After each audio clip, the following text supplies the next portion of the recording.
ये बारिश ने लोगों की परेशानी को बढ़ा दिया। आपको 4 तस्वीरें दिखाएंगे जहां किस तरीके से बारिश ने लोगों को परेशान कर रखा है, उससे आप अवगत हो सकेंगे। देखिए, रात भर बारिश हुई है तो कहीं कुछ देर की बारिश से सड़कें जलमग्न हो गई। निचले इलाकों में पानी भर चुका है। पहली तस्वीर अजमेर से, जहां बारिश के बाद स्कूलों में अवकाश घोषित किया गया।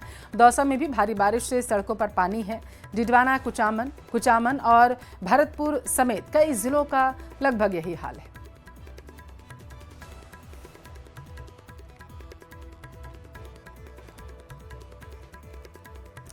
दौसा पूरी तरीके से पानी हो चुका है। रात को बताया जा रहा है तकरीबन 158 मिलीमीटर रिकॉर्ड की गई यहां पर बारिश। रात में करीब 1.5 घंटे की मूसलाधार बारिश से हाल बेहाल हो गया। घरों दुकानों में पानी भर गया। निचले इलाके जलमग्न हैं। दौसा में रात को केवल 1.5 घंटे में 6 इंच बारिश दर्ज की गई है। ऐसी जानकारी निकलकर सामने आई है। मूसलाधार बारिश दौसा में देखने को मिली है। तस्वीरों से अंदाजा लगाइए किस तरीके से लोगों की परेशानी इस बारिश ने बढ़ा दी है।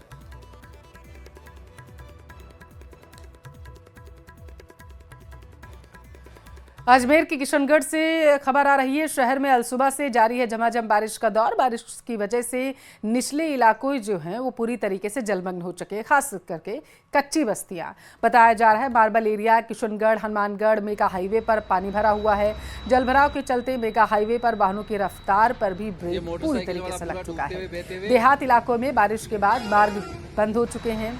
बताया जा रहा है तकरीबन 1 सप्ताह बाद शहर में बारिश के बाद मौसम सुहाना बना, लेकिन लोगों की परेशानी भी बढ़ा दी। गर्मी से लोगों को फिलहाल के लिए राहत मिल चुकी है। ये मोटरसाइकिल वाला पूरा डूबते हुए बहते हुए। नागौर की लूणी नदी की रपट पर हुआ सड़क हादसा। तेज बहाव में बताया जा रहा है पिकअप गाड़ी पलटी। हादसे में किसी की जनहानि नहीं हुई है। आज सुबह की घटना बताई जा रही है। पिछले 4 दिनों में 3 अलग अलग लोगों के बहने की घटना सामने आई। सभी को बचाया गया। तेज बहाव से पानी में मोटरसाइकिल बह गई है, जिसको बाहर निकाला गया। प्रशासन द्वारा बहाव क्षेत्र से दूर रहने की चेतावनी दी गई है। लोगों की लापरवाही के चलते हादसे हो रहे हैं। भाई लोग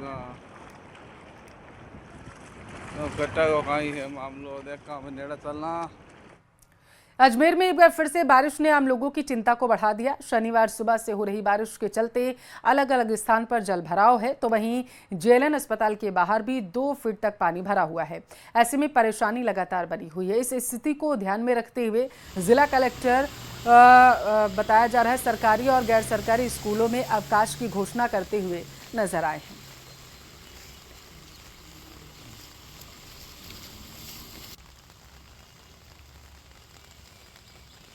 अजमेर में एक बार फिर बारिश लोगों के लिए मुसीबत बन रही है। आज सुबह से ही हो रही बारिश के बाद अलग अलग स्थानों पर जलभराव की स्थिति बनी हुई है। ये तस्वीरें आप देख रहे हैं अजमेर के संभाग के सबसे बड़े जेएलएन अस्पताल के बाहर की, जहां पर घुटनों तक पानी है और आवाजाही जो है वो प्रभावित हो रही है। आज इसके चलते जो है जिला कलेक्टर ने सुबह ही अवकाश घोषित कर दिया था। सभी स्कूलों की जो गैर सरकारी सरकारी स्कूलें हैं उनकी छुट्टी कर दी गई है, साथ ही आंगनबाड़ी की भी छुट्टी रहेगी। तो स्थिति जो है लगातार एक बार फिर जो है बारिश आने के बाद विकराल होने लगी है। ऐसे में अलग अलग स्थानों पर जलभराव की स्थिति न बने, इस बात को ध्यान में रखते हुए जिला प्रशासन भी अलर्ट मोड पर है।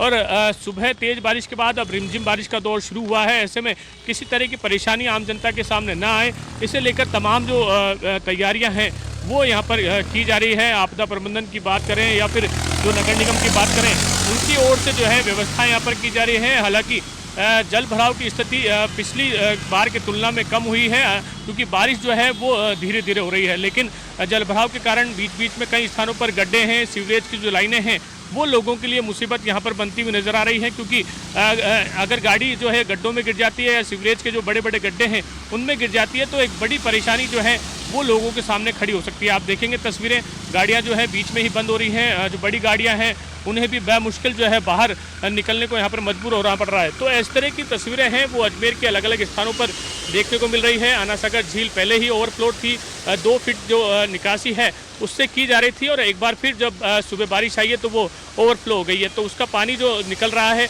वो भी कहीं ना कहीं लोगों के लिए मुसीबत बन रहा है। सबसे बड़ी बात अजमेर संभाग के सबसे बड़े जेएलएन की है, क्योंकि यहाँ पर जो है जलभराव की स्थिति बनती है और ये परेशानी जो है लंबे समय से बनी हुई है। तो ऐसे में इसकी जल्द से जल्द निकासी हो, इसे लेकर भी व्यवस्थाएं यहाँ पर की जा रही है।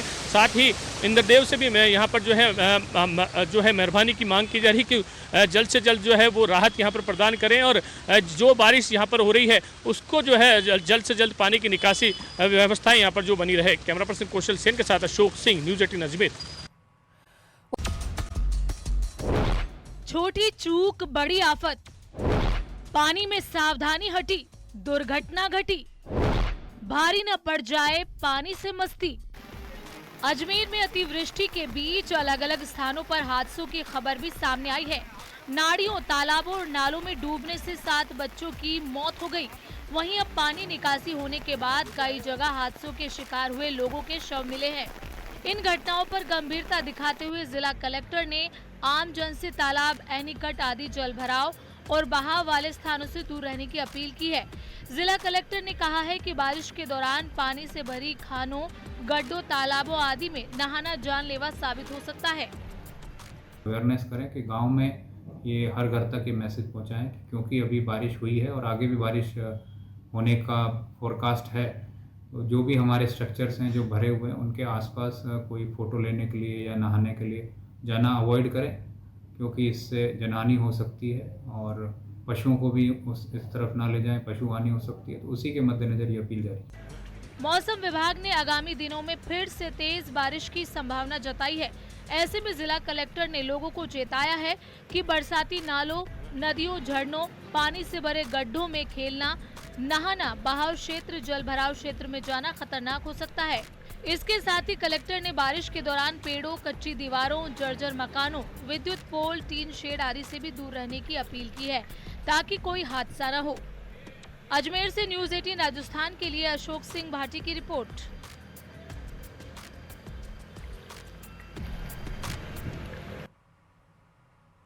झालावाड़ के स्कूल में हुए हादसे के बाद भी भरतपुर का प्रशासन अभी भी लापरवाह है। यहाँ के उज्जैन हरिनगर बाहर माफी से एक हैरान करने वाली तस्वीर सामने आई। छात्र जर्जर भवन में पढ़ रहे हैं। तस्वीरों में देखा जा सकता है कैसे टपकती हुई छत के बीच में पानी के बीचों बीच बच्चे बैठे हुए हैं। बारिश के चलते उनकी किताबें, कॉपियां खराब हो जाती हैं। स्कूल के ज्यादातर कमरों की यही हालात है। कमरों की दीवारों में दरारें आ चुकी हैं। छात्र यहाँ डरा सहमा खुद को महसूस कर रहे हैं।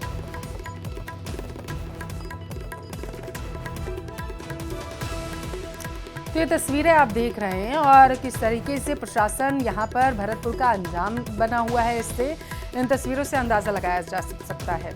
बारिश के दौरान छत से लगातार पानी टपक रहा है। टपकते हुए पानी के बीच में मासूम ये बच्चे पढ़ने को मजबूर हैं और इसका खामियाजा भी इन्हें चुकाना पड़ रहा है, क्योंकि इनकी काफ़ी किताबें जो हैं पूरी तरीके से ख़राब होने की कगार पर पहुंच चुकी हैं। दूसरी तरफ ये तस्वीरें हादसों को भी दावत दे रही हैं, क्योंकि छत से लेके दीवारों तक की अगर आप दशा देखें तो ये पूरी तरीके से बदतर है। देश में चुनाव हो या फिर कोई क्रिकेट मैच, उसमें फलौदी के सट्टा मार्केट का जिक्र जरूर होता है। लेकिन इस बार फलौदी का ये सट्टा बाजार चर्चाओं में है, लेकिन चुनाव या क्रिकेट की वजह से नहीं, बल्कि मॉनसून और बारिश की वजह से। रिपोर्ट देखिए आप।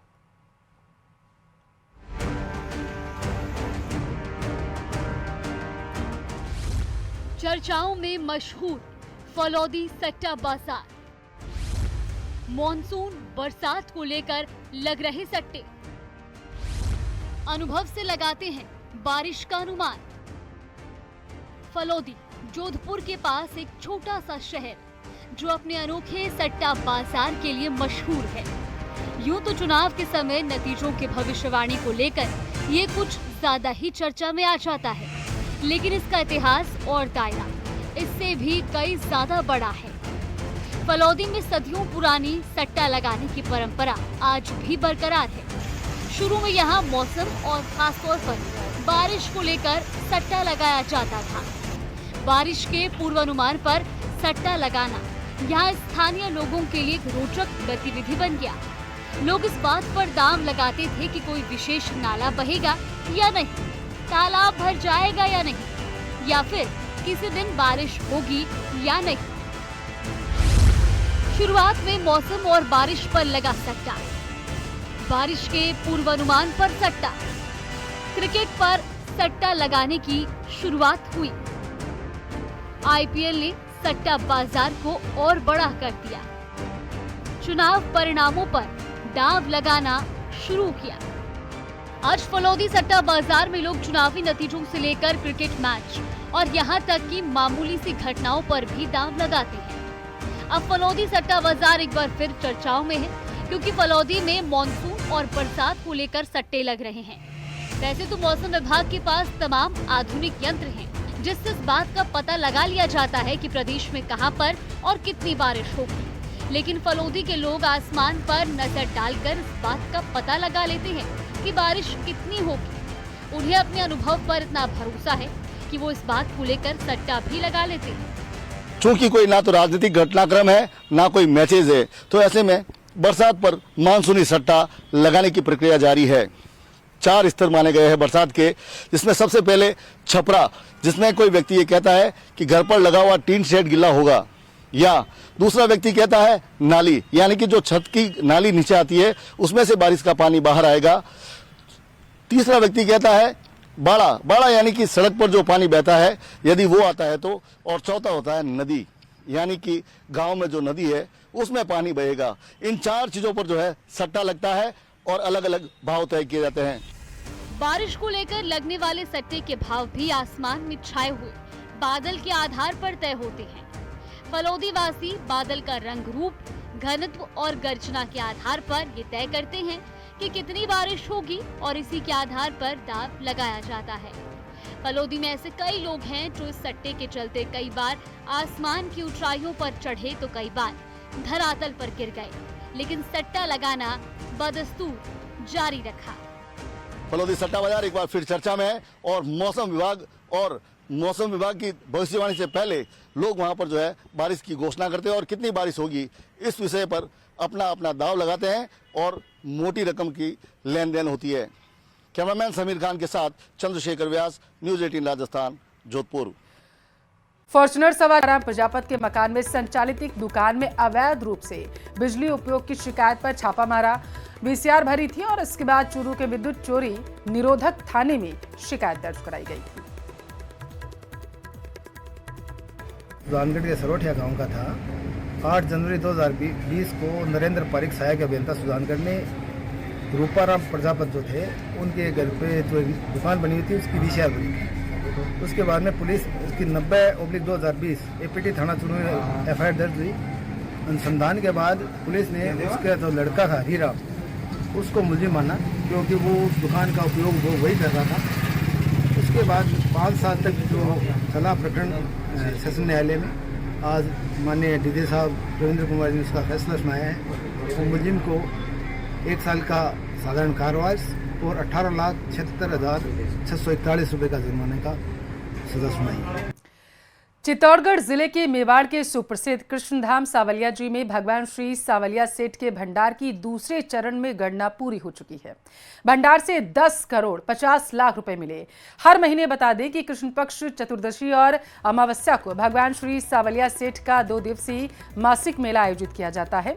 ठाकुर जी की राजभोग की आरती के बाद कड़ी सुरक्षा के बीच में ठाकुर जी का भंडार खोला जाता है। पहले चरण की गणना में ठाकुर जी के भंडार से 7 करोड़ 15 लाख रुपए मिले थे। अमावस्या के दिन भक्तों की खासी भीड़ के कारण गणना को रोका गया था। शेष राशि की गणना अगले दिन शुक्रवार को फिर से शुरू की गई, जिसमें 3 करोड़ 35 लाख रुपए की राशि मिली है। शेष राशि की गणना ठाकुर जी के भंडार से प्राप्त सोना चांदी के वजन के आधार पर की जाएगी।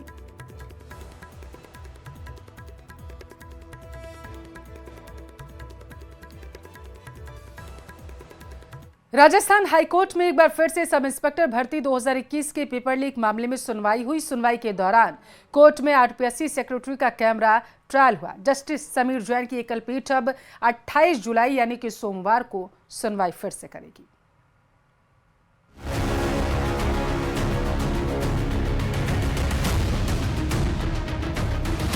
एसआई भर्ती परीक्षा 2021 मामला कोर्ट में शुक्रवार को फिर हुई सुनवाई। कोर्ट ने आरपीएससी सेक्रेटरी के पक्ष को सुना। एसआई भर्ती परीक्षा 2021 को लेकर हाईकोर्ट में एक बार फिर सुनवाई हुई। हालांकि नतीजा कुछ भी नहीं निकला। कोर्ट ने गुरुवार को हुई सुनवाई के दौरान आरपीएससी के सेक्रेटरी को कोर्ट में तलब किया था, जिसके बाद शुक्रवार की सुनवाई के दौरान आरपीएससी सेक्रेटरी कोर्ट में मौजूद रहे। अब 28 जुलाई को कोर्ट सभी पक्षों को सुनेगा। अब याचिकाकर्ता कैलाश चंद शर्मा और अन्य की याचिका पर सोमवार को सुनवाई होगी। इस मामले में सरकार पहले ही साफ कर चुकी है कि वो फिलहाल भर्ती परीक्षा रद्द करने के मूड में नहीं है, क्योंकि जांच अभी जारी है और ऐसे में पूरी परीक्षा को रद्द करना जल्दबाजी होगी। इससे पहले कोर्ट अपनी सुनवाई में सरकार को भी फटकार लगा चुका है। इतना ही नहीं, एसआईटी चीफ वीके सिंह से भी इस बाबत सवाल किया जा चुका है कि उन्होंने सरकार की मंजूरी के बिना भर्ती परीक्षा को रद्द करने की सिफारिश कैसे की। इसके अलावा उनसे कैम्ब्रिज ट्रायल के दौरान 700 से ज्यादा अभ्यर्थियों के रीटेस्ट के मुद्दे पर सवाल किए गए थे, जिसके जवाब में उन्होंने इस प्रक्रिया को अनुसंधान का हिस्सा करार दिया।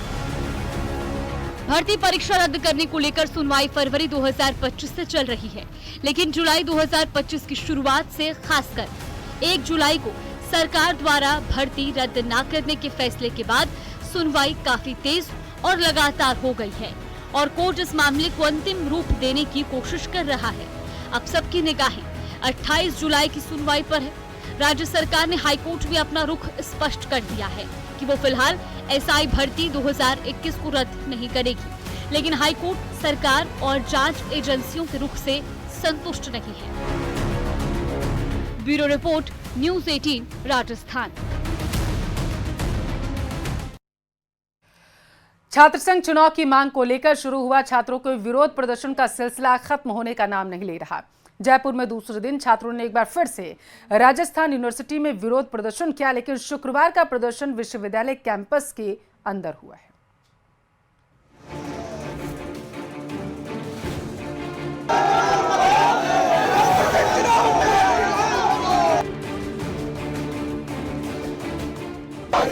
हमारा हक मांगते, नहीं किसी से भीख मांगते। जयपुर यूनिवर्सिटी में शुक्रवार को एक बार फिर छात्र उग्र हो गए। गुरुवार को छात्रों ने जहां यूनिवर्सिटी के गेट पर प्रदर्शन किया, वहीं शुक्रवार को विश्वविद्यालय कैंपस में प्रदर्शन किया गया। इस दौरान पुलिस और प्रदर्शनकारियों में जोरदार झड़प भी हुई। कई छात्र हिरासत में भी लिए गए। छात्रों का साफ कहना है कि अगर 4 अगस्त तक छात्र संघ चुनाव का ऐलान नहीं किया जाएगा तो 4 अगस्त को सीएम निवास का घेराव किया जाएगा। एक स्टेट वाइड कॉल किया था कि 1, 7, 25 तारीख को पूरे राजस्थान में यूनिवर्सिटी लेवल का जो प्रोटेस्ट है वो छात्र क्रांति, विशाल छात्र क्रांति है, वो आयोजित की जाएगी।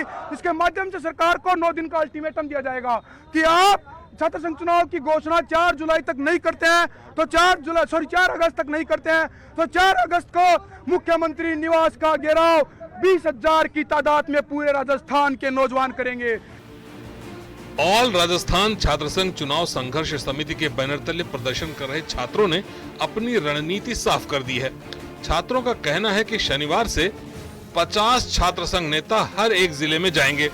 एक जिले में 8 दिन के प्रवास का कार्यक्रम होगा। राजस्थान के 700 कॉलेजों में छात्र नेता तैयार किए जाएंगे। एक कॉलेज से 1 या 2 गाड़ी लाई जाने की तैयारी। 20,000 की संख्या में छात्र सीएम आवास का घेराव करेंगे। सरकार से यही रिक्वेस्ट करता हूं कि आप इतना ध्यान, अगर ये जो लोकतांत्रिक व्यवस्था है, जो छात्र संघ चुनाव के माध्यम से लोगों को जो लीडरशिप स्किल्स है वो डेवलप करने की एक जो व्यवस्था है उसके बारे में सोचे तो इतनी जरूरत प्रशासन को भी नहीं पड़ेगी और दोनों तरफ से ये विन विन सिचुएशन रहेगी। लेकिन ये हमारे सरकारों का हमेशा से इतिहास रहा है कि वो कभी भी नहीं चाहते कि कोई भी वर्ग, जैसे युवा वर्ग हो, महिलाएं हो, कि कोई भी उनके खिलाफ आवाज नहीं उठनी चाहिए। और जो भी आवाज उठती है सरकार उसको किसी भी तरीके से कोई भी बहाना बना के उसको दबाने का प्रयास करती है। छात्र संघ चुनाव की बहाली की मांग पर छात्र संगठनों का आंदोलन तेज होता जा रहा है। छात्र सिर्फ मांग कर रहे हैं कि छात्र संघ चुनाव जल्द से जल्द कराया जाए। इसी विरोध प्रदर्शन के दौरान कई छात्रों को हिरासत में लिया गया। यूनिवर्सिटी के गेट पर काफी देर तक खींचतान होती रही। छात्रों को खींचकर पुलिस ने गाड़ी में बैठाया। इस दौरान कई छात्रों के कपड़े तक फट गए। आप देख सकते हैं कि किस तरह से जो है यहाँ छात्रों को तितर बितर किया गया है। काफी जो है छात्रों को यहाँ बाहर भेज दिया गया है और ये जो है लगातार तीसरा साल है जबकि छात्र संघ चुनाव नहीं हो पा रहे हैं और छात्रों की मांग है कि लगातार जो है छात्र संघ जो है कम से कम तीसरे साल तो छात्र संघ चुनाव हो और इनकी ये लगातार मांग जो है अपने अपने बैनरों के जरिए, अपने अपने संगठनों के जरिए करते रहे। लेकिन आज संयुक्त संघर्ष समिति के जरिए जो है एक संयुक्त संघर्ष जो है समिति इन्होंने बनाई है, तो इसके जरिए जो है ये जो है यहाँ प्रदर्शन कर रहे थे। छात्र संघ चुनाव करवाए जाने की मांग को लेकर छात्र संगठनों ने चेतावनी दी है। यदि सरकार इस बार भी छात्र संघ चुनाव नहीं करवाती है तो राज्य भर में उग्र आंदोलन किया जाएगा। साथ ही 4 अगस्त को सीएम आवास का घेराव भी करेंगे। गौरतलब है कि राज्य सरकार ने पिछले कुछ वर्षों से अराजकता, हिंसा और प्रशासनिक कारणों का हवाला देते हुए छात्र संघ चुनाव पर रोक लगा रखी है, लेकिन इस बार छात्र संगठन एकजुट होकर बहाली की मांग पर अड़े हुए हैं। जयपुर से न्यूज़ 18 के लिए सुधीर शर्मा की रिपोर्ट।